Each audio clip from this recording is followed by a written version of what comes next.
Kattakada മണ്ഡലത്തിൻ്റെ MLA IB സതീഷ, അദ്ദേഹവും അദ്ദേഹത്തിൻ്റെ സൈന്യവുമാണ് ഇപ്പോൾ നമുക്കൊപ്പം ചേരുന്നത്.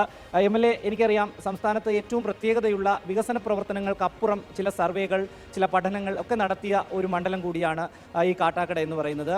ഇപ്പോൾ ഏറ്റവും പുതുതായി ലഹരിക്കെതിരെ വലിയൊരു ക്യാമ്പയിനാണ് MLAയുടെ നേതൃത്വത്തിൽ MLA ഈ വിദ്യാർത്ഥികളോടൊപ്പം നിന്ന് ചെയ്തിരിക്കുന്നത്. എന്താണ് അതിനെക്കുറിച്ച് പറയാനുള്ളത്? ഞാൻ നിൽക്കുന്നത് മലയങ്കീഴ് മാതാകവി മെമ്മോറിയൽ ഗവൺമെൻറ് കോളേജിലാണ്. ഈ കുട്ടികളാണ് കേരളത്തിന് മാതൃകയായ പ്രവർത്തനങ്ങൾക്ക് തുടക്കം കുറിച്ചത്. ഇവർ നമ്മുടെ നാട്ടിൻപുറങ്ങളിലെ വീടുകളിൽ ചെന്ന് 3 ദിവസം താമസിച്ചു. ആ ഗ്രാമങ്ങളെക്കുറിച്ച് പഠനം നടത്തി. ലഹരിയുടെ സാന്നിധ്യത്തെക്കുറിച്ച് അവർ മനസ്സിലാക്കി. ആ വാർഡുകളിൽ, ആ പ്രദേശങ്ങളിൽ അവർ കലാപരിപാടികൾ, സാംസ്കാരിക പരിപാടികൾ സംഘടിപ്പിച്ചു.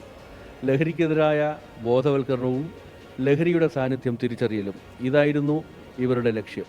കാട്ടാക്കട മണ്ഡലത്തിൻ്റെ നെറുകയിൽ 20 കിലോമീറ്റർ ഞങ്ങൾ മാനവ ശൃംഖല തീർത്തു.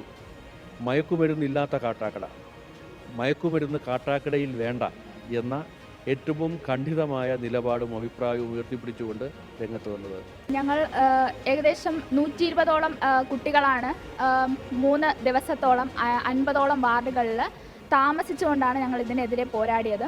ഞങ്ങൾ ഓരോ വീട്ടിൽ പോകുമ്പോഴും അവിടുത്തെ അച്ഛനും അമ്മയൊക്കെ ഞങ്ങളുടെ അവരുടെ സങ്കടം പറയുവാണ്. അവരുടെ കേൾക്കാൻ ഒരാൾ എന്നതായിരുന്നു അവർക്ക് ഞങ്ങൾ.